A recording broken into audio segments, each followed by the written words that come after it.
أشهد أن لا إله إلا الله وحده لا شريك له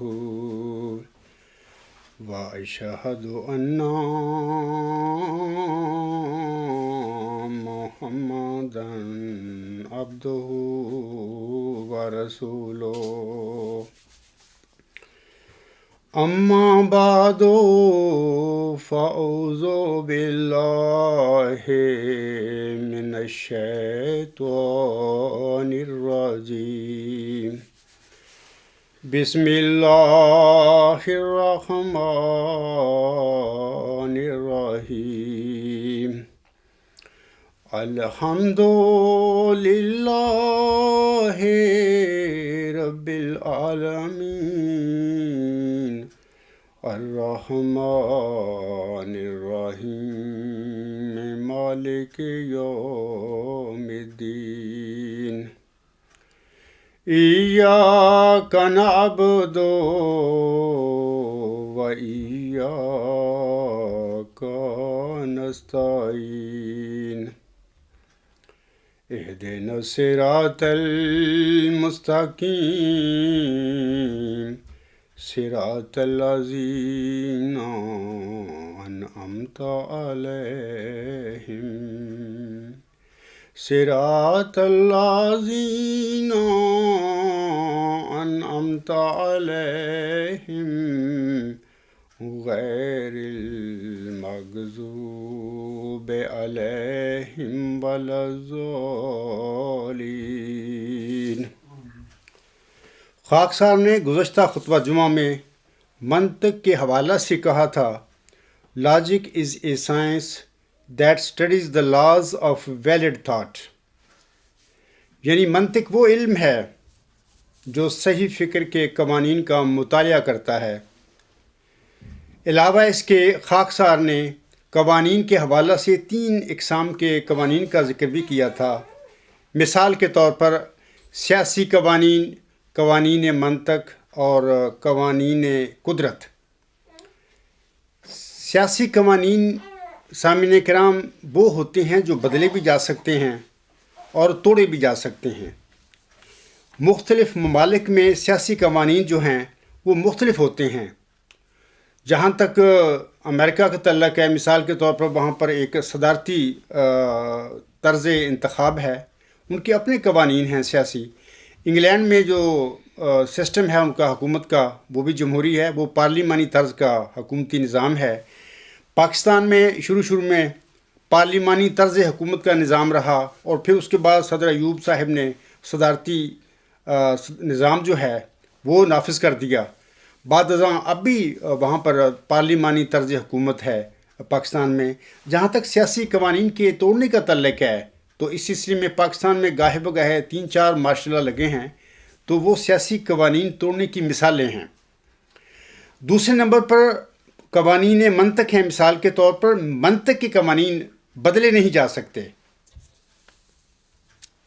البتہ توڑے جا سکتے ہیں۔ کوئی انسان ان کو توڑ کر اپنا کوئی نظریہ پیش کرے گا یا کوئی اپنا دعویٰ منوانا چاہے گا تو بہرحال اس کا غلط ہوگا، کیونکہ جو منطقی قوانین کے خلاف جو بات ہوگی، جو نظریہ ہوگا، جو نقطہ نظر ہوگا، بہرحال وہ غلط ہوگا۔ وہ الگ بات ہے کہ کوئی انسان اپنی کسی قسم کی طاقت کے ذریعے، خواہ وہ مذہبی طاقت ہو، خواہ نظام کی طاقت ہو، خواہ سیاسی طاقت ہو، اپنی غلط بات کو لوگوں پر مسلط کر دے، ان سے منوا لے۔ لیکن یہ یاد رکھیں کہ یہ جو قوانین منطق کا جو انکار ہوتا ہے یا ان کو توڑنا ہوتا ہے، ایسے ہی ہوتا ہے جیسے کوئی انسان ذہنی خودکشی کرتا ہے۔ تو اس کے علاوہ سامعین کرام قوانین قدرت بھی اس کائنات میں پائے جاتے ہیں۔ Laws of nature, laws of nature کے حوالے سے ہمیں پتہ ہے اور آپ کو بھی علم ہوگا کہ قوانین قدرت نہ بدلے جا سکتے ہیں اور نہ ہی یہ توڑے جا سکتے ہیں۔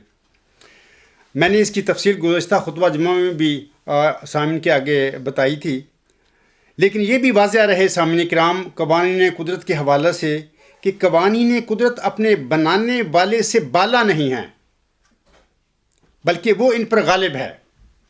یعنی جو ہستی ان قوانین قدرت کو بناتی ہے یا جس نے بنائے ہیں یہ قوانین قدرت اس سے بالا نہیں ہیں.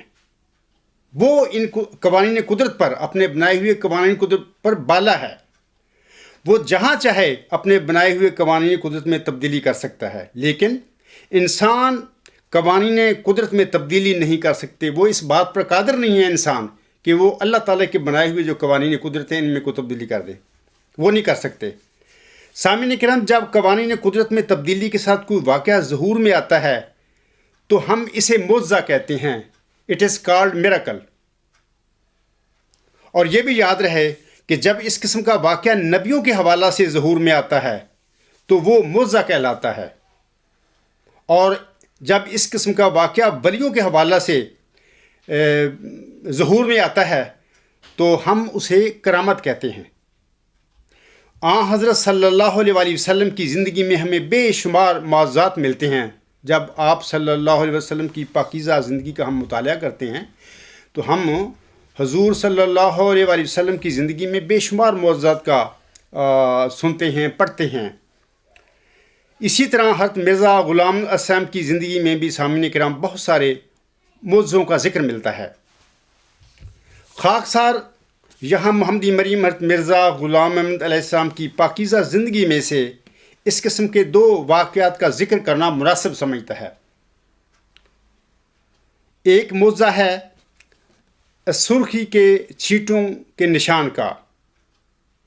حضرت شیخ عبد القادر مرحوم سابق سوداگر مل حضرت مرزا صاحب کی پاکیزہ سیرت کے بارے میں لکھی گئی اپنی کتاب حیات طیبہ کے صفحہ 58 پر لکھتے ہیں. آپ لکھتے ہیں کہ 10 جولائی 1885 کو وہ عجیب و غریب نشان ظاہر ہوا جسے سرخی کے چھینٹوں والا نشان کہا جاتا ہے. اور تفصیل اس اجمال کی یہ ہے کہ 27 رمضان المبارک کو جمعہ کے روز فجر کی نماز پڑھ کر آپ حسب معمول آرام فرمانے کے لیے اس حجرہ میں جا کر چارپائی پر لیٹ گئے جو مسجد مبارک کے ساتھ مشرق کی طرف واقع ہے. یعنی آپ حضور اسلام کی بات کر رہے ہیں کہ آپ علیہ السلام وہاں پہ لیٹ گئے جا کر.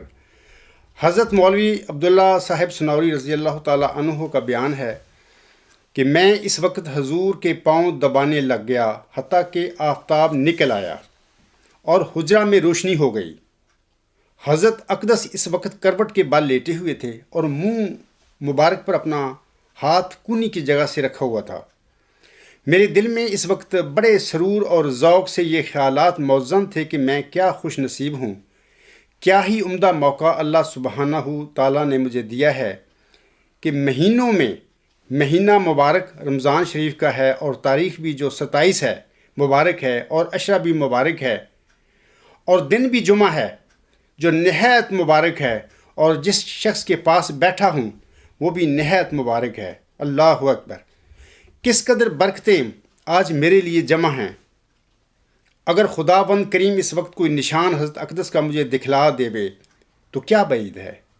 میں اسی سرور میں تھا اور پاؤں ٹخنا کے قریب سے دبا رہا تھا کہ یکا یک حضرت اقدس کے بدن مبارک پر لرزہ سا محسوس ہوا اور اس لرزہ کے ساتھ ہی حضور نے اپنا ہاتھ مبارک منہ پر سے اٹھا کر میری طرف دیکھا.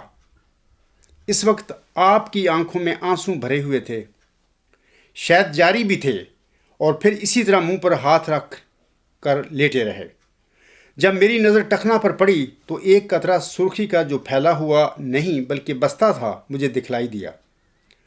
میں نے اپنی شہادت کی انگلی کا سرا اس قطرہ پر رکھا تو وہ پھیل گیا اور سرخی میری انگلی کو بھی لگ گئی. اس وقت میں حیران ہوا اور میرے دل میں یہ آیت گزری، صبغۃ اللہ ومن احسن من اللہ صبغۃ. نیز یہ بھی دل میں گزرا کہ اگر یہ اللہ کا رنگ ہے تو اس میں شاید خوشبو بھی ہو. چنانچہ میں نے اپنی انگلی سونگھی مگر خوشبو وغیرہ کچھ نہ تھی. پھر میں ٹخنا کی طرف سے کمر کی طرف دبانے لگا تو حضرت اقدس کے کرتا پر بھی چند داغ سرخی کے گیلے گیلے دیکھے. مجھ کو نہایت تعجب ہوا اور میں اٹھ کھڑا ہوا اور حجرہ کی ہر جگہ کو نہایت اچھی طرح دیکھا، مگر مجھے سرخی کا کوئی نشان حجرہ کے اندر نہ ملا۔ آخر حیران سا ہو کر بیٹھ گیا اور بدستور پاؤں دبانے لگ گیا۔ حضرت صاحب منہ پر ہاتھ رکھے لیٹے رہے۔ تھوڑی دیر کے بعد حضور اٹھ کر بیٹھ گئے اور پھر مسجد مبارک میں آ کر بیٹھ گئے۔ یہ عاجز بدستور پھر کمر وغیرہ دبانے لگ گیا۔ اس وقت میں نے حضور سے عرض کی کہ حضور یہ سرخی کہاں سے گری؟ پہلے تو ٹال دیا، پھر اس عاجز کے اصرار پر وہ سارا واقعہ بیان فرما دیا جس کو حضرت اقدس تفصیل کے ساتھ اپنی کتابوں میں درج فرما چکے ہیں۔ مگر بیان کرنے سے پہلے اس عاجز کو روایت باری تعالیٰ کا مسئلہ اور کشفی امور کا خارج میں وجود پکڑنا حضرت محی الدین ابن عربی کے واقعات سنا کر خوب اچھی طرح سے ذہن نشین کرا دیا تھا کہ اس جہان میں کاملین کو بعض صفات الہیہ جمالی یا جلالی متمثل ہو کر دکھلائی جاتی ہیں۔ پھر حضرت نے مجھے فرمایا کہ آپ کے کپڑوں پر بھی کوئی قطرہ گرا؟ میں نے اپنے کپڑے ادھر ادھر سے دیکھ کر عرض کیا کہ حضرت میرے پر تو کوئی قطرہ نہیں ہے۔ فرمایا اپنی ٹوپی پر جو سفید ململ کی تھی دیکھو۔ میں نے ٹوپی اتار کر دیکھی تو ایک قطرہ اس پر بھی تھا۔ مجھے اس وقت بہت ہی خوشی ہوئی کہ میرے پر بھی ایک قطرہ خدا کی روشنائی کا گرا۔ اس عاجز نے وہ کرتا جس پر سرخی گری تھی تبارکاً حضرت اقدس علیہ السلام سے با اصرار لے لیا، اس عہد پر کہ میں وصیت کر جاؤں گا کہ میرے کفن کے ساتھ دفن کر دیا جائے، کیونکہ حضرت اقدس اس وجہ سے اسے دینے سے انکار کرتے تھے کہ میرے اور آپ کے بعد اس سے شرک پھیلے گا اور لوگ اس کو زیارت گاہ بنا لیں گے اور اس کی پوجا شروع ہو جائے گی۔ غرضے کے بہت رد و قدا کے بعد دیا جو میرے پاس اس وقت موجود ہے اور سرخی کے نشان اس وقت تک بلا کم و کاست بعین ہی موجود ہیں۔ راکم الحروف عرض کرتا ہے، یعنی شیخ عبد القادر مرحوم صاحب لکھتے ہیں کہ حضرت میاں عبداللہ صاحب سنوری رضی اللہ تعالیٰ عنہ کی وفات 7 اکتوبر 1927 کو ہوئی۔ جب آپ کو غسل دیا گیا تو وہ کرتا آپ کی وصیت کے مطابق پہنا دیا گیا اور خاک سر بھی ان خوش قسمت لوگوں میں سے ہے جن کو وہ کرتا دیکھنے کی سعادت نصیب ہوئی۔ فالحمدللہ علی ذالک۔ یہ تو ایک واقعہ ہے، اس قسم کا یازی قسم کا واقعہ ہے یہ۔ تو ایک دوسرا واقعہ میں چاہتا ہوں سامعین کو سنا دوں۔ یہ دوسرا واقعہ جو ہے اسی کتاب کے صفحہ 275 پر لکھا گیا ہے۔ شیخ عبد القادر صاحب لکھتے ہیں، قبولیت یہ دعا کا ایک موزانہ واقعہ 25 اکتوبر 1903۔ حضرت مولوی عبد الکریم صاحب سیالکوٹی رضی اللہ تعالیٰ عنہ بیان فرماتے ہیں، ہمارے مکرم خان صاحب محمد علی خان صاحب کا چھوٹا لڑکا عبد الرحیم سخت بیمار ہو گیا۔ 14 روز تک ایک ہی تپ لازم حال رہا اور اس پر حواس میں فطور اور بے ہوشی رہی۔ آخر نوبت احتراق تک پہنچ گئی۔ حضرت خلیفہ اللہ علیہ السلام کو ہر روز دعا کے لیے توجہ دلائی جاتی تھی اور وہ کرتے تھے۔ 25 اکتوبر کو حضرت اقدس علیہ السلام کی خدمت میں بڑی بےتابی سے عرض کی گئی کہ عبد الرحیم کی زندگی کے آثار اچھے نظر نہیں آتے۔ حضرت رؤوف و رحیم تہجد میں اس کے لیے دعا کر رہے تھے کہ اتنے میں خدا کی طرف سے آپ پر کھلا، تقدیر مبرم ہے اور ہلاکت مقدر ہے۔ فرمایا جب اللہ تعالیٰ کی یہ قہری وحی نازل ہوئی تو مجھ پر حد سے زیادہ حزن طاری ہوا۔ اس وقت بے اختیار میرے منہ سے نکل گیا کہ یا الہی اگر یہ دعا کا موقع نہیں تو میں شفاعت کرتا ہوں، اس کا موقع تو ہے۔ اس پر معان وحی نازل ہوئی، یسبح لہ من فی السماوات و من فی الارض من ذا الذی یشفع عندہ الا باذنہ۔ اس کا ترجمہ یہ ہے، یہ جو لکھتے ہیں وہ مؤلف لکھتا ہے، یعنی آسمانوں اور زمین کی سب مخلوق اس کی تسبیح کرتی ہے، کون ہے جو اس کے اذن کے بغیر اس کے حضور شفاعت کرے۔ اس جلالی وحی سے میرا بدن کانپ گیا اور مجھ پر سخت خوف اور ہیبت طاری ہوئی کہ میں نے بلا اذن شفاعت کی ہے۔ 1-2 منٹ کے بعد پھر وحی ہوئی، انا کا انت المجازو، یعنی تجھے اجازت ہے۔ اس کے بعد حالن عبد الرحیم کی صحت ترقی کرنے لگی، اور اب ہر ایک جو دیکھتا اور پہچانتا ہے اسے دیکھ کر خدا تعالیٰ کے شکر سے بھر جاتا اور اعتراف کرتا ہے کہ لا ریب مردہ زندہ ہوا ہے۔ تو سامعین کرام، اس قسم کے جو واقعات ہیں، ایسے واقعات جو قوانین قدرت سے ہٹ کر ان کا ظہور ہوتا ہے اس دنیا میں، نبیوں کی زندگی میں بھی بطور معجزہ اللہ تعالیٰ ظاہر فرماتا رہتا ہے، ظاہر فرماتا رہا ہے آج تک۔ اور ولیوں کی زندگی میں بھی اس قسم کے جو واقعات ہوتے ہیں جو بظاہر قانون قدرت سے ہٹ کر ہوتے ہیں، جنہیں ہم کرامات کہتے ہیں، تو اس قسم کے واقعات ولیوں کی زندگی میں بھی ظاہر ہوتے رہتے ہیں اللہ تعالیٰ کی طرف سے۔ سامعین کرام، اللہ تعالیٰ سورۃ شورى میں فرماتا ہے،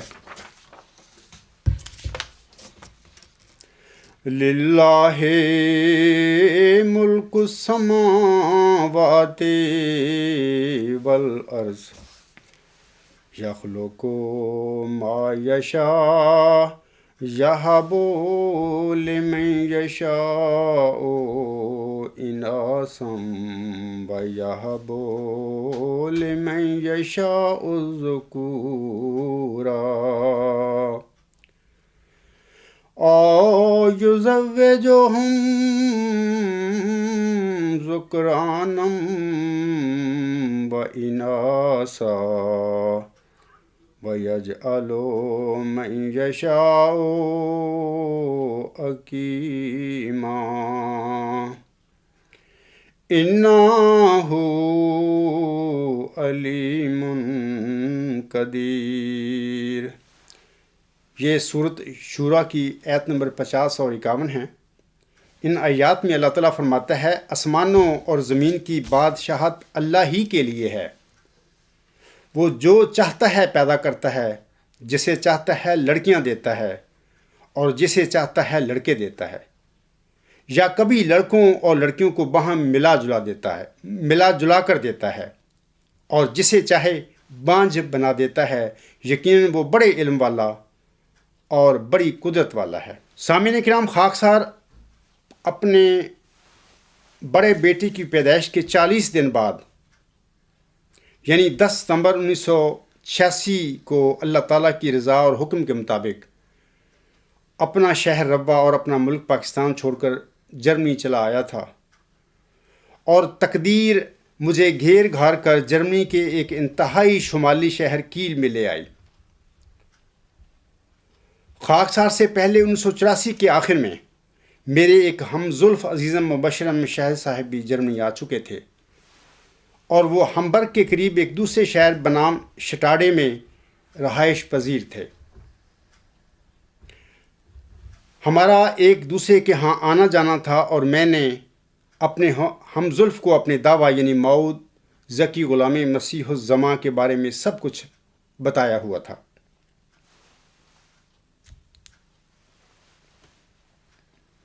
میں یہ بھی بتانا چاہتا ہوں سامعین کو کہ عزیزم مبشرم شاہد صاحب کا ایک برادر نسبتی ربوہ میں میرا کلاس فیلو تھا۔ جب میں 1978 میں کراچی گیا تھا تو اپنے اسی کلاس فیلو کے ذریعے خاکسار کی عزیزم مبشرم شاہد صاحب سے جان پہچان ہوئی تھی۔ میرا کہنے کا مطلب یہ ہے کہ ہم دونوں پاکستان میں ایک دوسرے کو اچھی طرح سے جانتے تھے۔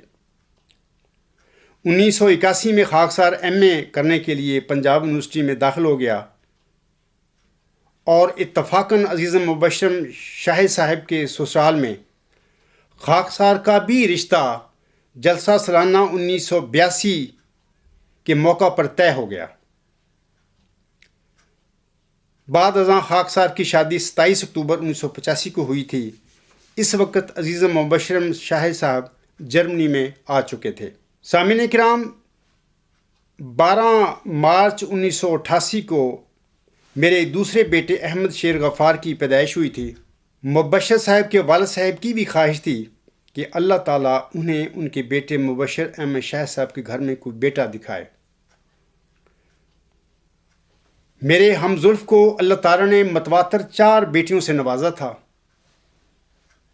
اور مجھے علم تھا کہ ان کے دل میں بھی بیٹے کی ایک شدید خواہش ہے، بلکہ 4 بیٹیوں کے بعد تو ایک بیٹے کی خواہش کرنا ایک طبی امر ہوتا ہے، اور میں ان کے لیے دعا گاہے بگاہے کرتا رہتا تھا کہ اللہ تعالیٰ عزیز مبشر احمد شاہد صاحب کو بھی اللہ تعالیٰ بیٹا عطا فرمائے۔ مورخہ 2 اگست 1988 کو سامعین کرام، خاکسار نے ایک خواب میں ان کے گھر میں ایک لڑکا دیکھا۔ خواب دیکھنے کے بعد میں نے اپنے ہم زلف کو بذریعہ خط لکھ بھیجا کہ اللہ تعالیٰ آپ کو انشاءاللہ تعالیٰ بیٹا ضرور دے گا، کیونکہ میں نے خواب میں آپ کے گھر میں ایک لڑکا دیکھا ہے۔ ان ایام میں عزیز مبشر شاہد صاحب کے گھر میں بچے کی امید بھی تھی، لیکن مجھے اس کا کوئی علم نہیں تھا۔ میں نے مبشر احمد شاہد صاحب کو جو خط لکھا، وہ خط ان کے پاس اب تک محفوظ ہے۔ اس کی فوٹو کاپی انہوں نے میری طرف بھی 2 دن پہلے بھیجی ہے۔ اب میں یہ خط سامعین کرام کو پڑھ کر سناتا ہوں۔ بعد ازاں انشاءاللہ تعالیٰ میں اپنے اس خط کو الغلام.com پر بھی آن ایئر کر دوں گا، تاکہ سامعین کرام بذات خود اس خط کو پڑھ سکیں اور اس کا مشاہدہ کر سکیں۔ اب میں اپنا 2 اگست 1988 کا لکھا ہوا خط پڑھتا ہوں، لیکن میں آپ سب کو سامعین کو دکھاتا ہوں کہ یہ وہ خط ہے میرے پاس جو میں نے عزیز مبشر شاہد صاحب کو لکھا تھا۔ میں لکھتا ہوں، بسم اللہ الرحمن الرحیم، نحمدہ و نصلی علی رسولہ الکریم و علی عبدہ المسیح الموعود۔ خدا کے فضل اور رحم اور احسان کے ساتھ 2 اگست 1988 کیل۔ مکرم برادرم مبشر احمد شاہد صاحب، السلام علیکم ورحمۃ اللہ وبرکاتہ۔ امید ہے آپ سب بفضل اللہ تعالیٰ خیریت سے ہوں گے، آمین۔ آپ کی طرف سے بھیجے ہوئے کاغذات مجھے مل گئے ہیں، لہٰذا اس کے لیے شکریہ ادا کرتا ہوں۔ آج صبح خواب میں آپ سے متعلق ایک نظارہ دیکھا ہے، مناسب سمجھتا ہوں کہ آپ کو کچھ بتا دوں۔ خواب میں دیکھتا ہوں کہ ایک جگہ میں نے آپ کو اور آپ کے والد محترم کو دیکھا ہے، اور ساتھ میں بھی کھڑا ہوں۔ کچھ اور بھی دیکھا، لیکن وہ قابل بیان نہیں۔ پھر میں آپ کے گھر کی طرف جاتا ہوں۔ خواب میں آپ کا گھر اسی شہر یعنی سٹاڈے میں ہی ہے۔ وہاں آپ کے بچے دیکھتا ہوں تو میں نے دیکھا کہ آپ کا ایک چھوٹا سا لڑکا ہے، عمر قریباً 1.5 سال یا 2 سال کی ہوگی، رنگ گورا اور خوبصورت ہے۔ کچھ اور باتیں تھیں جو قابل بیان نہیں۔ آپ سے درخواست کروں گا کہ آپ اپنی توفیق کے مطابق صدقہ بھی دے دینا، کیونکہ صدقہ بلاؤں کو ٹالتا ہے۔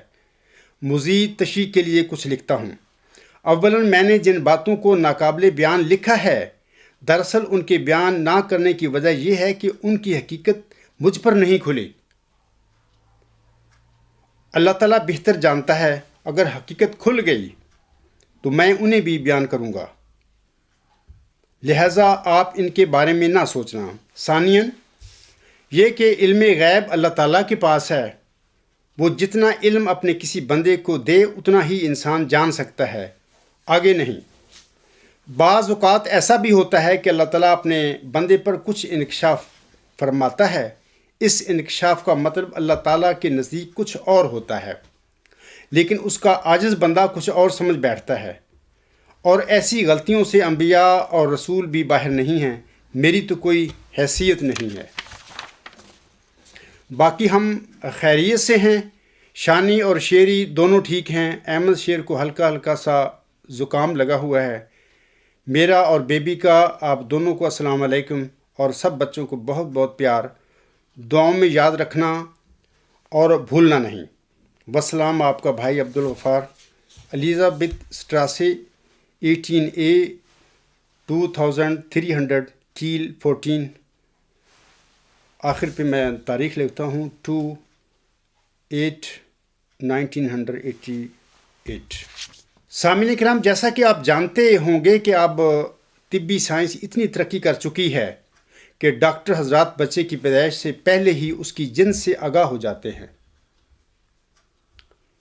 خاکسار کے خط سے پہلے میرے ہمزلف عزیز مبشر احمد شاہ صاحب نے اسپیشلسٹ ڈاکٹر فراؤن آرسٹ ڈاکٹر میڈ ینس باؤم سے 2 دفعہ پوچھا تھا کہ ہمارے ہاں کیا پیدا ہونے والا ہے۔ ڈاکٹر نے دونوں دفعہ بتایا کہ بیٹی پیدا ہوگی۔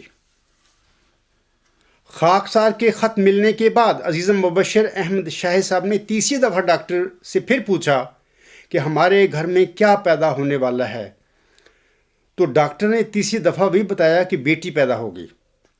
یعنی جب ڈاکٹر نے تیسری دفعہ پوچھنے پر بھی بتایا کہ بیٹی پیدا ہوگی تو اس پر میری خواہر نسبتی یعنی سسٹر ان لا نے اپنی بہن یعنی میری بیوی سے شکوہ کیا کہ بھائی غفار نے تو کہا تھا کہ آپ کے گھر میں بیٹا پیدا ہوگا، لیکن 3 دفعہ پوچھنے پر ڈاکٹر نے تو ہمیں بیٹی بتایا ہے۔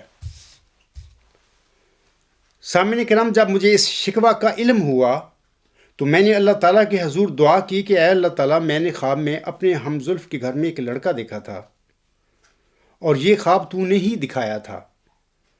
میں نے خواب کے مطابق اپنے ہمزلف کو لڑکے کی خبر دی ہوئی ہے، لیکن اسپیشلسٹ ڈاکٹر فراؤن آرسٹ کہتا ہے کہ بیٹی پیدا ہوگی۔ اب میں تیری جناب میں فریاد کرتا ہوں کہ اے خدا، اگر میرے ہمزلف کے گھر میں لڑکی پیدا ہوتی ہے تو پھر میں اپنے دعویٰ یعنی معوذ ذکی غلام مسیح الزمان کے سلسلے میں بھی یہی سمجھوں گا کہ یہ سب کچھ میرے نفس کی باتیں ہیں اور مجھے اپنے دعویٰ میں غلطی لگی ہوئی ہے۔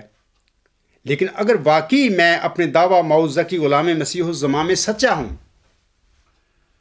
اور یہ سب کچھ تیری جناب سے سچ ہے، تو پھر اگر میرے ہمزلف کے گھر میں بیٹی بھی پیدا ہونے والی ہے تو جب وہ پیدا ہو تو وہ بیٹا ہو، وگرنہ میں اپنے دعویٰ کے سلسلے میں یہی سمجھوں گا کہ یہ سب میرے نفس کی باتیں ہیں۔ سامعین کرام، میرے خط کے بعد بچے کی پیدائش سے پہلے عزیز مبشر احمد شاہ صاحب نے پھر 4تھی دفعہ ڈاکٹر سے پوچھا کہ ہمارے گھر میں کیا پیدا ہونے والا ہے۔ اسپیشلسٹ ڈاکٹر فراؤن آرسٹ ڈاکٹر میڈ ینس باؤم نے 4تھی دفعہ بھی جواباً فرمایا کہ بیٹی پیدا ہوگی۔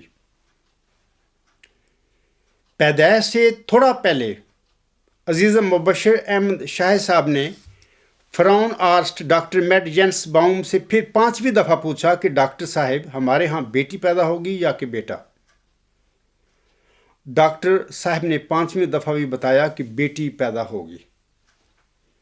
بعد ازاں مورخہ 31 اکتوبر 1988 کو جب میرے ہمزلف کے گھر میں بچہ پیدا ہوا تو وہ ڈاکٹر کی تحقیق اور یقین کے برخلاف لڑکا تھا۔ بچے کی پیدائش کے چند دن بعد میرے ہمزلف پیدا شدہ بچے کو چیک کروانے کے لیے متعلقہ ڈاکٹر کے پاس لے گئے۔ ڈاکٹر صاحب نے جب بچے کو دیکھا تو وہ لڑکا تھا۔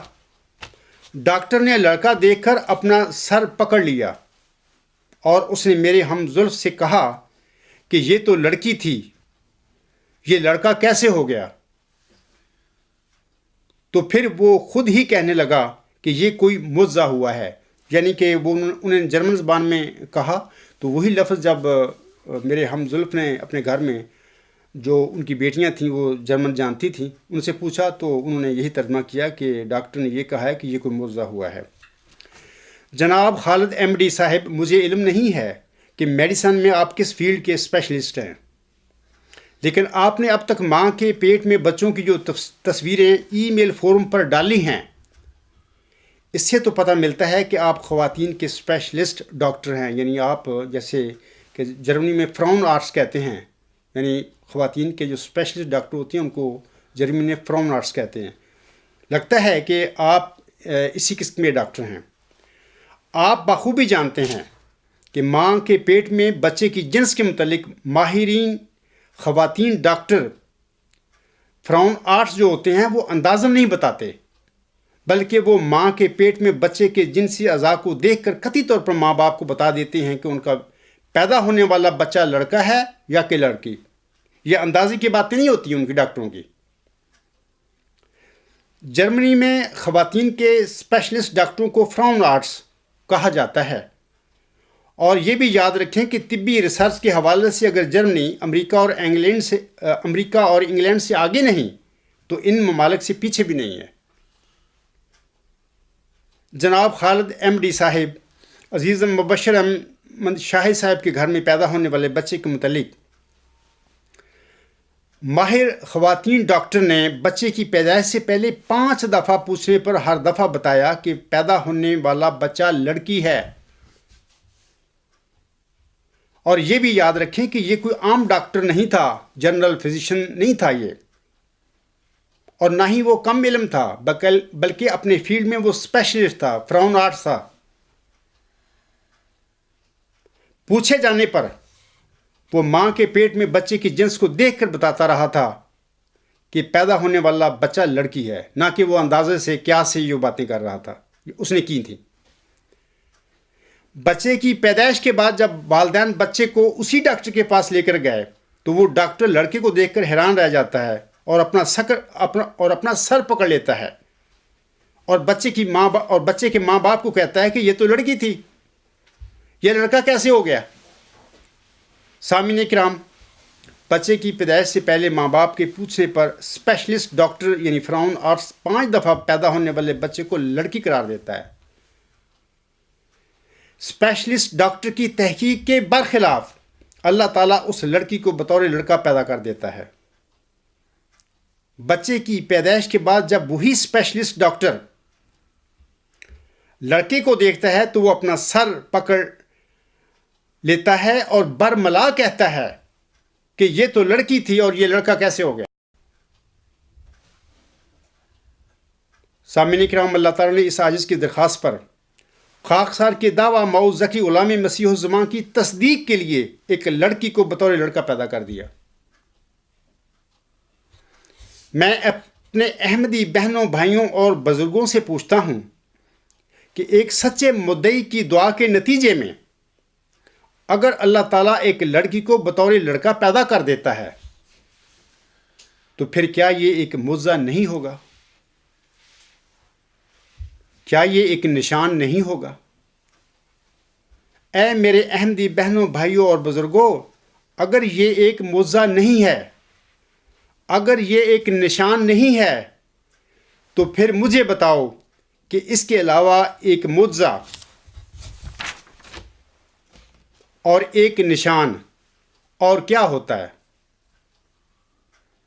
جناب خالد ایم ڈی صاحب، صاف دل کو کثرت اعجاز کی حاجت نہیں، صاف دل کو کثرت اعجاز کی حاجت نہیں، ایک نشان کافی ہے گر دل میں ہے خوف کردگار۔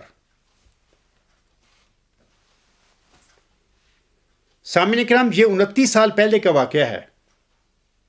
عزیز مبشر احمد شاہد صاحب نے مجھے بتایا ہے کہ مذکورہ فراؤن آرٹس ڈاکٹر ینس باؤم بچے کی پیدائش کے چند سال بعد امریکہ چلا گیا تھا۔ ظاہر ہے کہ وہ اسٹاڈے جو شہر ہے وہ چھوٹا ہے، ہمبرگ سے 30-40 کلومیٹر کے فاصلے پر واقع ہے۔ ہر انسان اپنی ترقی دیکھتا ہے۔ بعض اوقات اس طرح ڈاکٹر جو ہیں ایک ملک سے دوسرے ملک میں چلا جاتے ہیں اپنی جو ان کا پیشہ ہوتا ہے اس میں ترقی کے حوالے سے۔ تو یہ ڈاکٹر بھی یہ جو بچہ پیدا ہوا 31 اکتوبر 1988 کے بعد، اس کے چند سال بعد پھر امریکہ میں چلا گیا تھا۔ اب وہ ڈاکٹر زندہ ہے یا فوت ہو گیا ہے، یا اگر زندہ ہے تو کہاں ہے، ہمیں اس کی کچھ خبر نہیں ہے۔ یہ تو تھا سامعین کرام ایک لڑکے کی اعجازی پیدائش کا واقعہ۔ اب میں اپنے 3 بچوں کے متعلق کچھ بتانا چاہتا ہوں۔ جب خاکسار کی 27 اکتوبر 1985 کو شادی ہوئی تھی تو شادی کے قریب 1 ماہ بعد اللہ تعالیٰ نے مجھے اپنے ہاں 3 لڑکوں کی بشارت بخشی۔ بعد ازاں اللہ تعالیٰ نے اپنے وعدہ کے مطابق خاکسار کو 3 لڑکوں سے نوازا، اسی طرح خواب میں جس طرح مجھے بتایا گیا تھا 3 لڑکوں کے متعلق۔ جناب خالد ایم ڈی صاحب، میرا آپ سے سوال ہے کہ کیا کوئی انسان اپنی شادی کے بعد یہ دعویٰ کر سکتا ہے کہ میرے ہاں اولاد ہوگی، اور یہ دعویٰ کہ اگر اولاد ہوگی تو کیا وہ لڑکے ہی ہوں گے، لڑکی نہیں ہوگی، اور اگر لڑکے ہوں گے تو وہ 3 ہوں گے، 3 سے زیادہ چوتھا لڑکا نہیں ہوگا، صرف 3 ہی ہوں گے۔ اب سوال یہ ہے کہ کوئی جھوٹا مدعی یا مفتری اللہ اگر کوئی بات کہتا ہے دنیا میں اپنی شادی کے حوالے سے کہ اللہ تعالیٰ نے مجھے خبر دی ہے کہ وہ مجھے 3 لڑکوں سے نوازے گا اور اس طرح وہ لڑکے ہوں گے، تو اگر اس کی شادی کے بعد پھر اسی طرح اس کی خواب کے مطابق وہ 3 لڑکے پیدا ہو جائیں،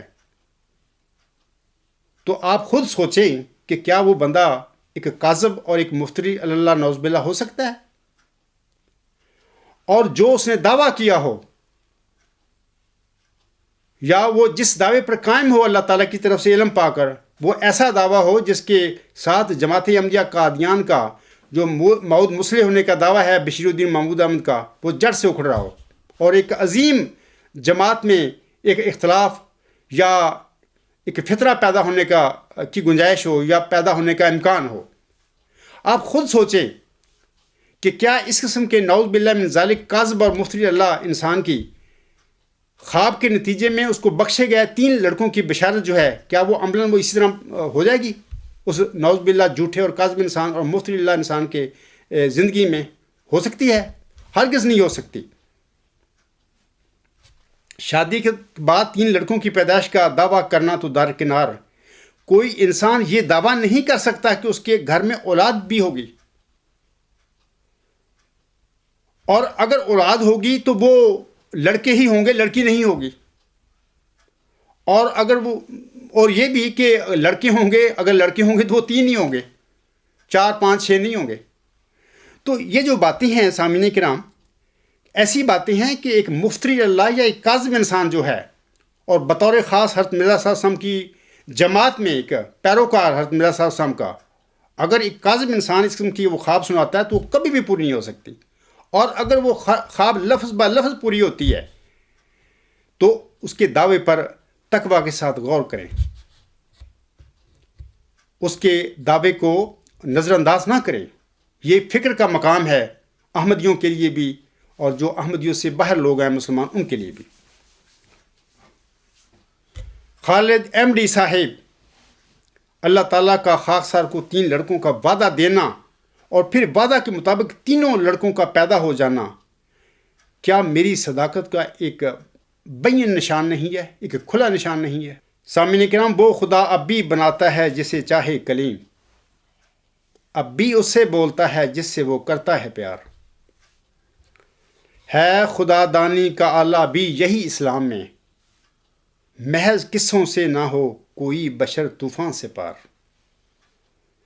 ہے یہی وحی خدا عرفان مولا کا نشان، جس کو یہ کامل ملے اس کو ملے وہ دوست دار۔ جناب خالد احمدی صاحب، یہ تو تھی نشانوں کی بات۔ اب میں آپ کو اور سامعین کرام کو بتانا چاہتا ہوں کہ محمدی مریم حضرت مرزا غلام احمد علیہ السلام نے اپنی سچائی کا معیار نشانوں کو قرار نہیں دیا تھا،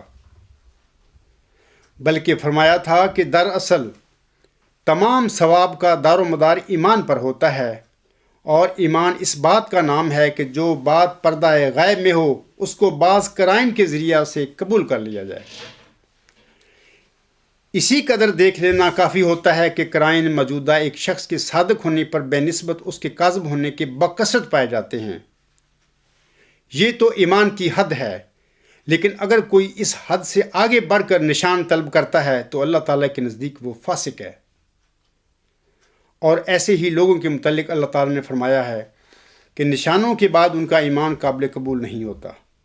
اللہ تعالیٰ نے قرآن کریم کے شروع میں ہی مومنوں کی یہ علامت بیان فرمائی ہوئی ہے کہ الذین یؤمنون بالغیب، وہ غیب پر ایمان لاتے ہیں، یعنی وہ ایسی بات پر ایمان لاتے ہیں کہ جو ہنوز پردہ غیب میں ہوتی ہے اور لوگوں پر کلیتاً مکشوف نہیں ہوتی، اور ایسے ایمان سے اجر و ثواب کے علاوہ اللہ تعالیٰ کی خوشنودی اور رضا بھی حاصل ہوتی ہے۔ لہٰذا میرے آقا حضرت مرزا غلام علیہ السلام کے بقول نشانوں کی بجائے حق کو باطل میں فرق کرنے کے لیے یہی کافی ہوتا ہے کہ چند قرائن جو وجہ تصدیق بن سکیں اپنے ہاتھ میں ہوں اور تصدیق کا پلہ تکذیب کے پلہ سے بھاری ہو۔ جیسا کہ عقیدہ اور ایمان کے سلسلے میں حضور علیہ السلام اپنے ایک عزیز کو مخاطب کرتے ہوئے اپنی مایا ناز کتاب آئینہ کمالات اسلام میں، جو کہ روحانی خزائن جلد 5 صفحہ 334 تا 335 پر لکھتے ہیں، آپ علیہ السلام لکھتے ہیں تمام ثواب ایمان پر مترتب ہوتا ہے۔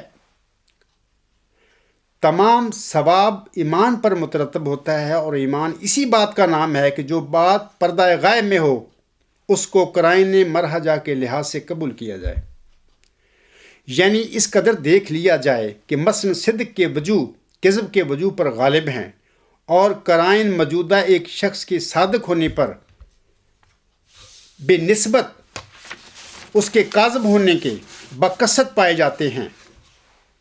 یہ تو ایمان کی حد ہے، لیکن اگر اس حد سے بڑھ کر کوئی شخص نشان طلب کرتا ہے تو وہ عند اللہ فاسق ہے۔ اور اسی کے بارے میں اللہ جل شانہ قرآن کریم میں فرماتا ہے کہ نشان دیکھنے کے بعد اس کو ایمان نفع نہیں دے گا۔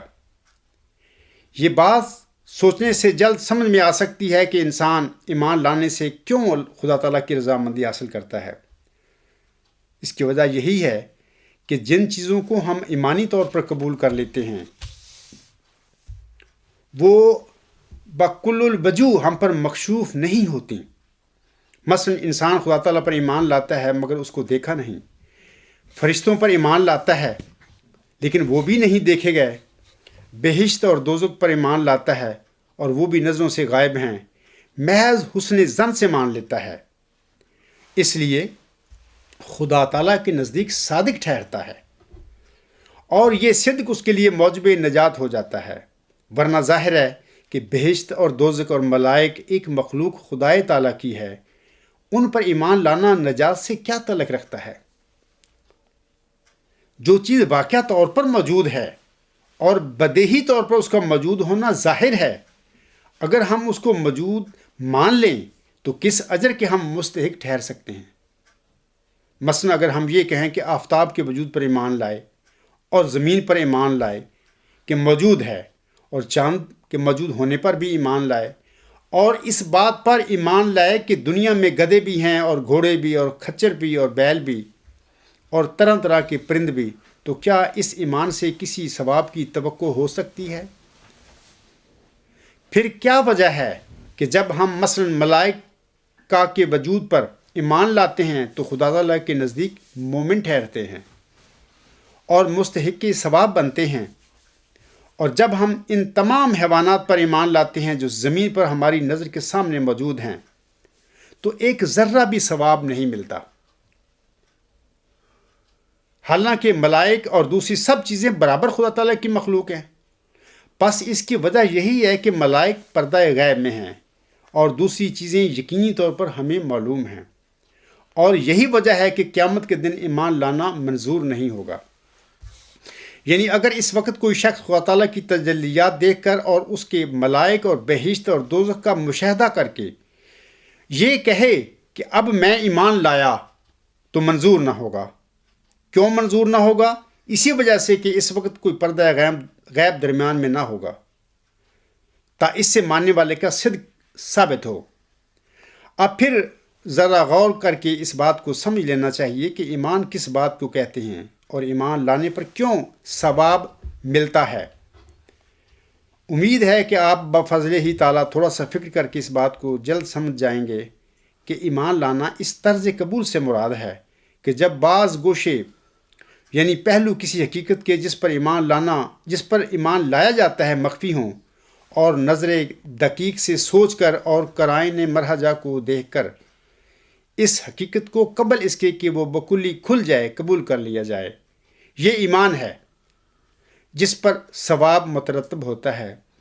اور اگرچہ رسولوں اور نبیوں اور اولیاء کرام علیہم السلام سے بلا شبہ نشان ظاہر ہوتے ہیں، مگر سعید آدمی جو خدائے تعالیٰ کے پیارے ہیں ان نشانوں سے پہلے اپنی فراست صحیحہ کے ساتھ قبول کر لیتے ہیں۔ یہ تو حضور صاحب کا بیان ہے جو آپ علیہ السلام نے ایمان کے حوالہ سے آئینہ کمالات اسلام میں رقم فرمایا ہوا ہے۔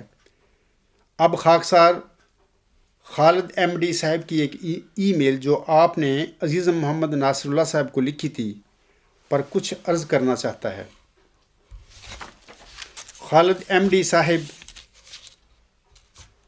محترم محمد نصر اللہ صاحب کو لکھتے ہیں، السلام علیکم۔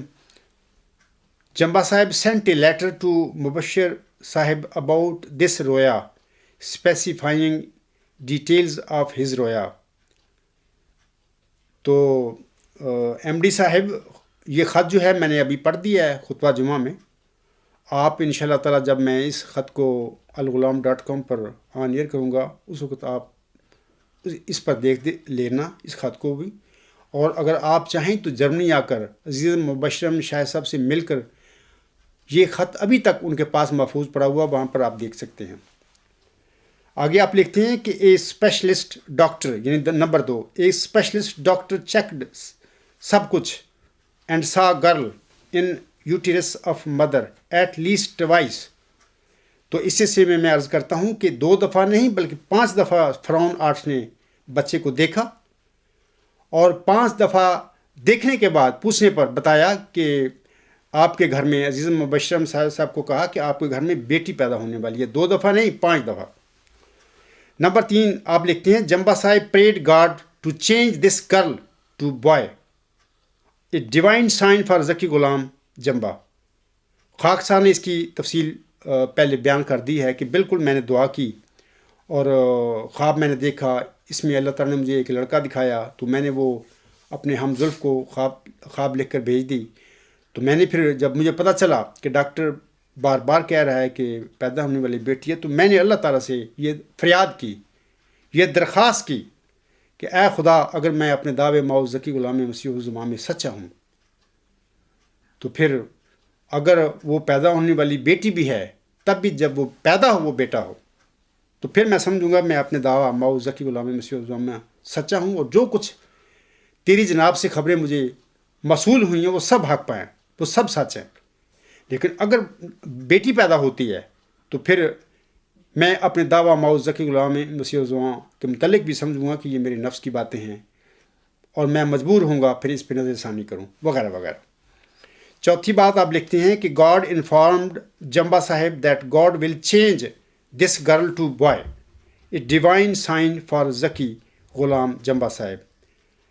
میں آپ کو بتانا چاہتا ہوں کہ ایسی بات ہرگز نہیں ہے کہ مجھے اللہ تعالیٰ نے الہاماً بتایا ہو کہ میں لڑکی کو لڑکے میں بدل دوں گا، ایسی کوئی بات نہیں ہے۔ لیکن میں اپنی دعا اور اپنی درخواست پر قائم رہا اور یہ دعا کرتا رہا کہ اے اللہ تعالیٰ، اگر میں اپنے دعویٰ ماؤ ذکی غلام مسیح الزمان میں حق پر ہوں تو پھر جو میں نے خواب میں دیکھا ہے اس خواب کے مطابق پھر میرے عزیز مبشر صاحب کے گھر میں لڑکا پیدا ہونا چاہیے۔ لیکن اگر اس کے گھر میں لڑکی پیدا ہوتی ہے تو پھر میں اپنے دعوے پر نظر ثانی کے لیے مجبور ہو جاؤں گا، اور یہ سمجھوں گا کہ ہو سکتا ہے کہ باقی باتیں جو مجھے اپنے دعویٰ ماؤ ذکی غلام مسیح الزمان کے حوالہ سے مجھے ملی ہیں خبریں، وہ بھی کہیں میری نفس کی طرف سے نہ ہوں۔ تو یہ بات ہے، ایسی ہرگز بات نہیں ہے کہ میری دعا کے بعد اللہ تعالیٰ نے مجھے الہام بتا دیا کہ میں اس لڑکی کو لڑکے میں بدل دوں، ایسی کوئی بات نہیں ہے۔ نمبر 5 آپ لکھتے ہیں at birth God change this fetal girl to a boy confirming truthfulness of Zaki Ghulam Jamba صاحب۔ اور ابھی میں بتا چکا ہوں خطبہ میں کہ عملاً یہی کچھ ہوا کہ ڈاکٹر کے بار بار بتانے کے باوجود، 5 دفعہ بتانے کے باوجود کہ لڑکی ہے پیدا ہونے والی جو بچہ ہے، تو جب پیدا ہوا تو وہ لڑکا تھا۔ نمبر 6 لکھتے ہیں جمبا صاحب believed and accepted this change of fetus sex a divine sign for ذکی غلام جمبا صاحب۔ ایم ڈی صاحب بالکل خاکسار ایمان رکھتا ہے کہ یہ نشان اور یہ موضوع خاکسار کی صداقت پر ایک گواہی تھا، ایک کھلا نشان تھا، ایک کھلا موضوع تھا اور ہے۔ آگے آپ لکھتے ہیں number 7 doctor stated it was miracle because doctor saw girl but a boy was born. بالکل فرعون آرٹس نے یہی کہا تھا، یعنی 5 دفعہ ڈاکٹر نے بتایا تھا کہ پیدا ہونے والا بچہ لڑکی ہے، لیکن جب وہ لڑکی پیدا ہوئی تو وہ لڑکا تھا. تو اس پر ڈاکٹر جو ہے خود حیران ہو گیا دیکھنے پر کہ یہ کیسے، یہ لڑکی تھی، یہ لڑکا کیسے ہو گیا. اور پھر اس نے خود ڈاکٹر نے کہا کہ اٹ از اے میریکل، یعنی یہ ایک معجزہ ہے. آگے آپ لکھتے ہیں resolution, a boy was born, this is known fact, بالکل ایسا ہی ہوا. Number 2، facts in Jamba sahib video presentation, still waiting for Jamba sahib to confirm and sign these points in video. Khalid M D sahib خاکسار ان سب باتوں کو اون کرتا ہے اور تصدیق کرتا ہے. اس میں کوئی ایسی بات نہیں کہ جس کو میں ڈس اون کر رہا ہوں. تو یہ آپ کی محض آپ کی خوش فہمیاں ہیں، یہ آپ کے بیانات ہیں جو آپ آئے دن ای میل فارم میں دیتے رہتے ہیں، اور میرے جو بیانات ہیں یا تقریریں ہیں، جو خطبات ہیں، ان میں سے ویڈیو کلپس بنا کے ایک جیسے کہ ٹھٹھا اور تمسخر ہوتا ہے، اس طرح آپ آئے دن کرتے رہتے ہیں. میں تو آپ کے لیے صرف دعا کرتا ہوں کہ اللہ تعالیٰ آپ کو ہدایت دے اور گمراہی سے بچائے اور آپ کا خاتمہ بالخیر ہو. آگے لکھتے ہیں آپ نمبر 3،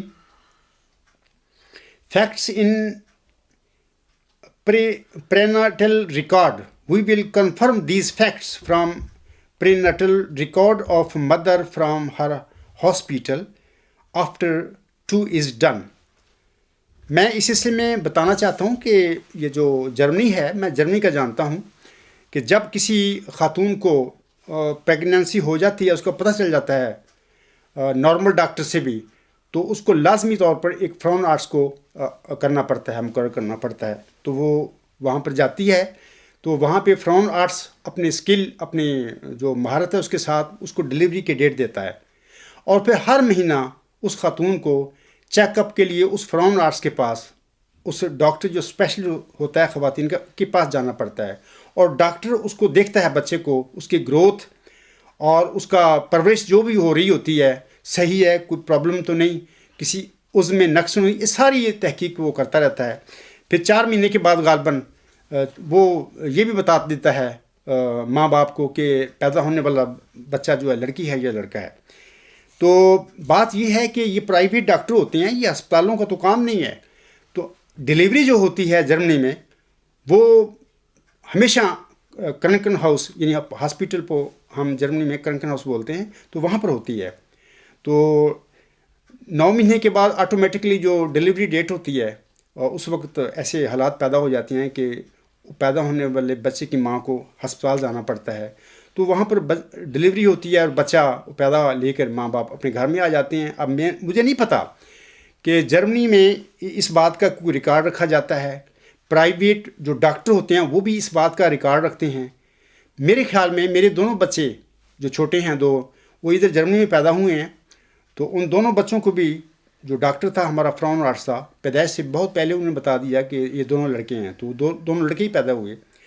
تو بعض اوقات میرا خیال ہے ہو سکتا ہے کہ اگر اس قسم کا سسٹم جرمنی میں ہوگا تو زیادہ سے زیادہ 10 سال تک ہو سکتا ہے کہ کوئی فرعون آرٹس ہے، اس کے پاس ریکارڈ ہے بچوں کے بارے میں.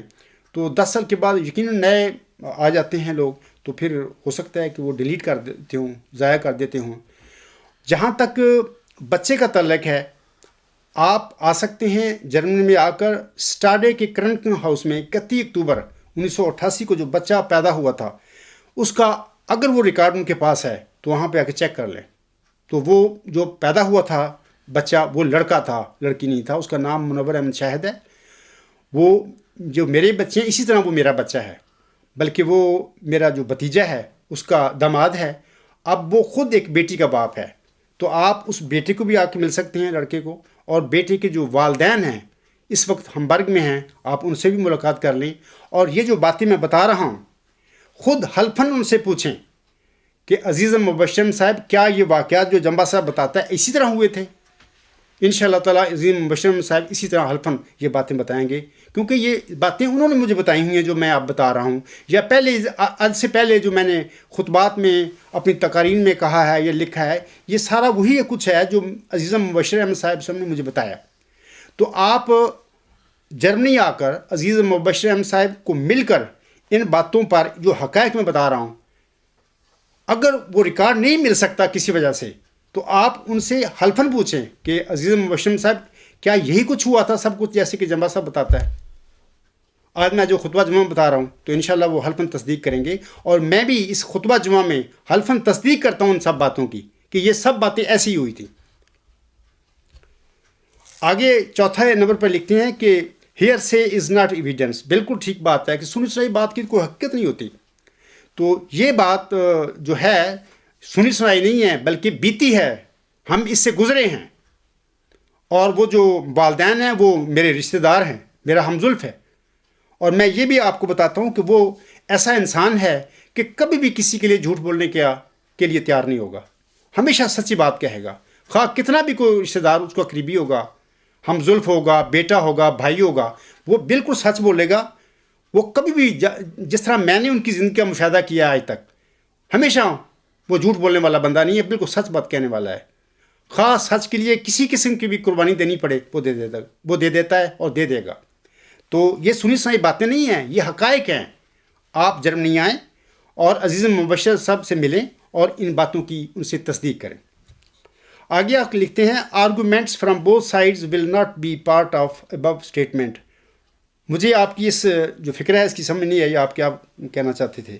آگے آپ لکھتے ہیں after confirmation of complete prenatal record from hospital I shall visit محترم نصر اللہ صاحب آن اینڈ دین کیل جرمنی. اب پھر میں ابھی بتاتا ہوں کہ یہ 29 سال پرانا یہ واقعہ ہے. تو کرنکن جو ہاؤس ہے اسٹاڈے کا، وہاں پر ہو سکتا ہے ریکارڈ موجود ہو، تو اس ریکارڈ سے تو آپ کو پتہ چل جائے گا کہ 31 اکتوبر 1988 کو جو مبشر احمد صاحب کے گھر میں بچہ پیدا ہوا تو وہ لڑکا تھا. باقی وہ جو فرام آرٹس تھا ڈاکٹر ینس باؤم، تو عزیز مبشر صاحب نے مجھے بتایا کہ وہ ان کے بچے کی پیدائش کے چند سال بعد وہ وہاں پہ اسٹاڈے سے امریکہ موو کر گیا تھا، چلا گیا تھا. اب وہ ڈاکٹر زندہ ہے، فوت ہو گیا ہے، اگر زندہ ہے تو کہاں ہے ہمیں کوئی خبر نہیں ہے. آگے آپ لکھتے ہیں if you do not find it in video please let me know to accommodate it. آپ کے ان الفاظ کی مجھے سمجھ نہیں ہے، آپ کیا کہنا چاہتے ہیں یا کیا پوچھنا چاہتے ہیں. آخر پہ آپ لکھتے ہیں my experience is that Jamba sahib says a lot in his videos but always refuses to sign his things. جناب خالد ایم ڈی صاحب، میں آپ کی اس بیان کی شدید تردید کرتا ہوں. یہاں پر آپ جھوٹ بول رہے ہیں اور میں آپ کے اس جھوٹ کی تردید کرتا ہوں، نفی کرتا ہوں. اور میں آپ سے اب اس خطبہ جمعہ میں بھی کہتا ہوں کہ جو کچھ میں نے اپنی تحریروں میں لکھا ہے آج تک، یا جو کچھ میں نے اپنے خطبات میں اپنی تقاریر میں کہا ہے زبانی، میں اس سب کو اون کرتا ہوں. میں کسی ایک چیز سے بھی پیچھے ہٹنے والا نہیں ہوں اور نہ آج تک ہٹا ہوں. یہ آپ کی محض اپنی یہ خیال ہیں آپ کے، یہ آپ کی خوش فہمیاں ہیں جو آپ ایسے بیان دیتے پھر رہے ہیں. آخر پہ آپ لکھتے ہیں کہ I shall be looking forward to hearing from you soon. تو وسلام خالد ایم ڈی. جناب میں نے آپ کے اس خط کا، آپ کے اس سوال کا مکمل جواب دے دیا ہے. امید ہے خالد ایم ڈی صاحب کو بھی سارے واقعہ کی حقیقت کا پتہ چل گیا ہوگا. تو میں ایک اور بات بتانا چاہتا ہوں کہ وہ 7 فروری 2017 کی ایک ای میل خالد ایم ڈی صاحب واسطی صاحب کو لکھتے ہیں. اس میں وہ لکھتے ہیں it will be very interesting for Jamba sahib and rest of the Jambies to know that if today we do genetic analysis on that boy we will find out that his Y chromosome was donated by his father. There will be no evidence of X chromosome mutation whatsoever. The boy can have this analysis done for his own curiosity, that he was boy from the very first day of fertilization. میں آپ کو اس کا یہ جو آپ نے سوال اٹھایا ہے میں آپ کو بتانا چاہتا ہوں. تو میرے پاس اتنا زیادہ وقت نہیں ہے، لیکن میں صرف آپ کو بتانا چاہتا ہوں کہ سورۃ مریم میں اللہ تعالیٰ کا برگزیدہ فرشتہ موسی مریم علیہ السلام کو مخاطب کر کے فرماتا ہے. وہ کیا فرماتا ہے؟ وہ فرماتا ہے قال انما انا رسول ربک لاہب لک غلاما زکیہ قالت انا یکون لی غلام ولم یمسسنی بشر ولم اکو بغیہ قال کذالک کالا ربو کے ہوا علیہ حین ولی نج الہ آیاتن للناس ورحمتم منا وکانا امر مقضیہ۔ ترجمہ ان آیات کا تینوں کا یہ ہے، اس یعنی فرشتہ نے کہا میں تو تیرے رب کا فرستادہ ہوں تاکہ تجھے ایک ذکی غلام کی خبر دوں۔ اس یعنی مریم نے کہا میرے ہاں غلام یعنی لڑکا کیسے ہوگا، حالانکہ مجھے کسی بشر نے چھوا تک نہیں ہے اور نہ ہی میں بدکار ہوں۔ اس فرشتہ نے کہا کہ اسی طرح ہے، تیرا رب کہتا ہے کہ یہ مجھ پر آسان ہے، اور تاکہ ہم اسے لوگوں کے لیے ایک نشان اور اپنی طرف سے رحمت بنائیں، اور یہ ایک طے شدہ بات ہے۔ عزیزم جناب خالد احمدی صاحب، میں آپ سے سوال کرتا ہوں کہ جس زمانے 2000 سال پہلے کی یہ بات ہے، بدبخت یہودیوں نے جو حضرت موسوی مریم علیہ السلام تھی اس پر بدکاری کے الزام لگائے تھے، اور مسیح عیسیٰ ابن مریم جو ذکی غلام پیدا ہوا ان کے گھر میں بغیر شادی کے، اس کو نعوذ باللہ من ذالک ایک اللیگل چائلڈ کہا تھا، اور اس پر بدکاری کے الزام لگائے۔ اور خدا تعالیٰ نے قرآن کریم میں یہودیوں کے ان جھوٹے الزاموں کی تردید کی ہے۔ اللہ فرماتا ہے کہ میں نے خود اپنی قدرت کے ساتھ اس ذکی غلام کو مریم کے گھر میں پیدا کیا تھا۔ میرا آپ سے سوال ہے کہ موسی مریم کے ذکی غلام کی پیدائش وائی کروموسوم کے بغیر کیسے ہو گئی تھی؟ آپ بتا سکتے ہیں اس کو؟ اس کی تو شادی نہیں ہوئی تھی، وہ تو مرد کے چھونے کے بغیر اس کے گھر میں ذکی غلام پیدا اللہ نے کر دیا تھا۔ کیا خدا تعالیٰ اپنی ان بنائے قوانین جو ہیں، جو آپ کے میڈیکل کے قوانین ہیں، سائنسز کے ہیں، کیا ان میں دخل دینے کا حق نہیں رکھتا؟ کیا ان قوانین سے جو قدرتی قوانین ہیں، خواہ وہ طب کے دنیا میں ہوں یا کسی اور شعبے میں ہوں، کیا ان قوانین کو بنانے والا کیا ان پر غالب نہیں ہے؟ کیا اس نے بغیر شادی کے ایک کمواری لڑکی کے بطن سے ایک ذکی غلام کو 2000 سال پہلے نہیں پیدا کر دیا تھا؟ اگر وہی خدا آج کسی خاتون کو جس کے بارے میں اس کا ڈاکٹر جو فرعون آرٹس ہے وہ کہہ رہا ہو کہ آپ کے گھر میں ایک بیٹی پیدا ہوگی، اور وہ 5 دفعہ کہتا ہے کہ آپ کے گھر میں بیٹی پیدا ہوگی، تو کیا وہی زبردست طاقتوں والا خدا جو بغیر شادی کے ایک کمواری لڑکی کے بطن سے ذکی غلام کو پیدا کر سکتا ہے، تو کیا وہ اس کے گھر میں لڑکی پیدا کرنے کی بجائے کیا بطور لڑکا اس کو نہیں پیدا کر سکتا؟ وہ یقین کر سکتا ہے، کیونکہ اس کی بہت قدرتیں ہیں جن کا ہم انسان تصور بھی نہیں کر سکتے۔ اس کا تو یہ فرمانا ہے کہ انما امرہ اذا اراد شیئا ان یقول لہ کن فیکون۔ میرا معاملہ تو یہ ہے کہ جب میں کسی معاملے کے بارے میں، کسی بات کے بارے میں کہہ دوں کہ کن ہو جا، تو وہ اسی طرح ہو جاتا ہے۔ تو آپ کون سے یہ طبی لے کے پھر رہے ہیں اصول؟ خدا تعالیٰ کے بالمقابل ان قانونوں کی کیا اہمیت ہے؟ ہاں، انسان ان قوانین کو نہیں توڑ سکتے، خواہ یہ قوانین انسانوں کی حوالے سے ہوں یا کسی اور شعبے سے ہوں، یہ لوگ انسان ان کو نہیں توڑ سکتے، ان کے لیے وہ پختہ ہیں۔ لیکن اللہ تعالیٰ اگر چاہے کسی قانون کو، اپنے بنائے ہوئے قانون کو توڑنا چاہو وہ توڑ دیتا ہے، اسی کو معجزہ ہم کہتے ہیں۔ تو یہ معجزات جو ہیں اللہ تعالیٰ انبیاء کے گھروں میں، انبیاء کی زندگی میں دکھاتا ہے، لوگوں کو سچائی دکھانے کے لیے، ان نبیوں کی یا ان کو ہدایت دینے کے لیے یہ ایسے کام کرتا رہتا ہے۔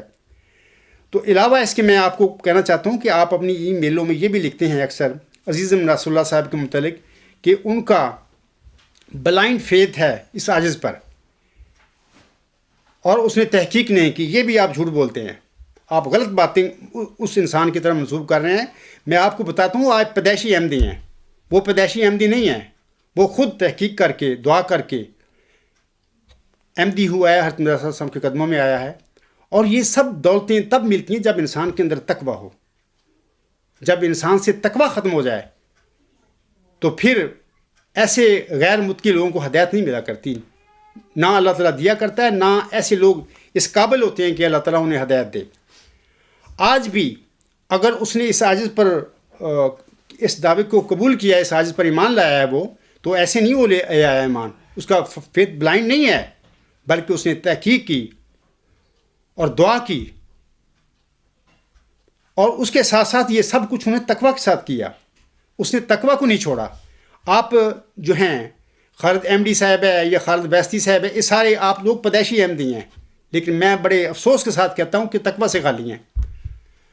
لیکن آپ دونوں کے بالمقابل عزیز محمد نصر اللہ صاحب کے اندر تقوی ہے، اس نے تقوی کو نہیں چھوڑا. اور ایک اور بات سنیے کہ بعض اوقات عقیدت ایک طرف ہو جاتی ہے، سچائی ایک طرف ہوتی ہے. اگر اس قسم کی صورتحال پیدا ہو جائے کسی انسان کے آگے کہ ایک طرف عقیدت ہے لیکن ہے وہاں پہ جھوٹ، اور دوسری طرف سچ ہے، تو جو سمجھدار ہوتے ہیں وہ عقیدت کو پھر قربان کر دیتے ہیں سچائی پر، سچائی کو پکڑ لیتے ہیں، سچائی کو نہیں چھوڑتے. میں یہ سمجھتا ہوں کہ جتنی آپ کو عقیدت ہے مرزا بشیر الدین محمود احمد کے دعویٰ مسلم موت کے بارے میں، ہو سکتا ہے کہ عزیز محمد صلی اللہ صاحب کو آپ سے بھی زیادہ ان کی دل میں عقیدت ہو اس دعوے کے حوالے سے، لیکن انہوں نے عقل مندی کا ثبوت دیا. انہوں نے جو اللہ نے انہیں تقویٰ نصیب فرمایا ہوا ہے اس کو نہیں چھوڑا، اس نے عقیدت کو پیچھے کر دیا، سچائی کو پکڑ لیا. یہی ان کا تقویٰ ہے، یہی ان کی دانش مندی ہے جس سے آپ دونوں محروم ہیں. آپ صرف پیدائشی احمدی ہیں، آپ دونوں تقویٰ سے خالی ہیں، یہ تماشے کرتے پھر رہے ہیں. بہر اللہ تعالیٰ آپ سب کو ہدایت نصیب فرمائے اور آپ بچ جائیں، کہ آپ بچ جائیں اور آپ کا خاتمہ بالخیر ہو. میں تو یہی دعا کروں گا کہ اللہ تعالیٰ آپ کو بچائے. لیکن اس کے لیے یہ بھی ضروری ہے کہ آپ بھی تھوڑا سا کوشش کریں، تقویٰ کے ساتھ کسی مدعی کے دعوے کو دیکھیں، اس کے نقطہ نظر کو دیکھیں، دلائل کے ساتھ دیکھیں، اور ایسے معمولی انسان سمجھ کے یا معمولی بندہ سمجھ کے اس پہ نقطے نکالنا، اس کے غلطیاں نکالتے پھرنا، اس کے بارے میں یہ باتیں درست نہیں ہیں. اللہ سے ڈرنا چاہیے کہ اللہ تعالیٰ بعض کو ایک ایسا انسان کو کھڑا کر دیتا ہے جو دوسرے لوگوں کے نظر میں وہ بالکل معمولی ہوتا ہے، اس کو سمجھتے ہیں کہ یہ بھی کوئی انسان ہے، یعنی ایسی باتیں کرتے ہیں بعض اوقات. تو میں آپ لوگوں کو آخر پہ حضور علیہ السلام کا ایک اقتباس پڑھ کر سنانا چاہتا ہوں. آپ علیہ السلام اپنی کتاب ازالہ وہام روحانی خزائن جلد 3 صفحہ 141 حاشیہ پر فرماتے ہیں، آپ علیہ السلام فرماتے ہیں اس کے عجائبات قدرت اسی طرح پر ہمیشہ ظہور فرماتے ہیں کہ وہ غریبوں اور حقیروں کو عزت بخشتا ہے اور بڑے بڑے معززوں اور بلند مرتبہ لوگوں کو خاک میں ملا دیتا ہے. خالد احمدی صاحب سنیے اور خالد باستی صاحب بھی سنیے، حضور صاحب کیا فرما رہے ہیں.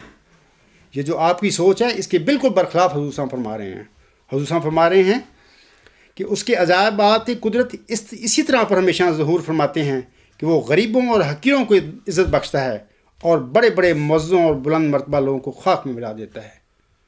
بڑے بڑے علماء و فضلاء اس کے آستانہ فیض سے بکلی بے نصیب اور محروم رہ جاتے ہیں، اور ایک ذلیل حقیر امی جاہل نالائق منتخب ہو کر مقبولین کی جماعت میں داخل کر لیا جاتا ہے. ہمیشہ سے اس کی کچھ ایسی ہی عادت ہے اور قدیم سے وہ ایسا ہی کرتا چلا آیا ہے. وذالک فضل اللہ یؤتیہ من یشاء. خاکسار اسی پہ حضور صاحب کی انہی الفاظ پر اپنا خطبہ جمعہ ختم کرتا ہے. لیکن میں بتا دینا چاہتا ہوں سامعین کو کہ آئندہ خطبہ جمعہ جو ہے کہ وقت میں کیل میں نہیں ہوں گا، یعنی آئندہ خطبہ جمعہ جو ہوگا جو میں کیل سے باہر ہوں گا، لہٰذا میرا خطبہ جمعہ ریکارڈ نہیں ہو سکے گا. ظاہر ہے کہ جب میرا خطبہ جمعہ ریکارڈ نہیں ہو سکے گا تو پھر وہ الغلام.com پر آن ایئر بھی نہیں ہو سکتا. بہرحال یہ میں چاہتا ہوں کہ لوگوں کو بتا دوں اور لوگوں کے ذہن میں رہے. وما علینا الا البلاغ وآخر الدعوانا ان الحمد للہ رب العالمین. اولم وآخرم وظاہرم وباطنن هو مولانا نعم المولا و نعم النصیر و نعم الوکیل.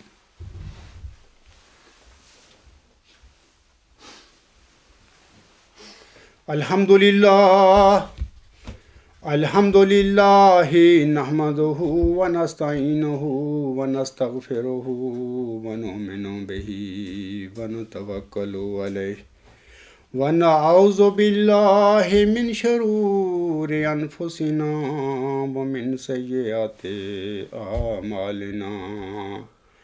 من یہدہ اللہ فلا مضل لہ ومن یضللہ فلا ہادی لہ. ونشہد ان لا الہ الا اللہ ونشهد أن محمدا عبده ورسوله عباد الله رحمكم الله إن الله يأمر بالعدل والإحسان وإيتاء ذي القربى وينهى عن الفحشاء والمنكر والبغي يعظكم لعلكم تذكرون اذكروا الله يذكركم وادعوه يستجب لكم ولذكر الله أكبر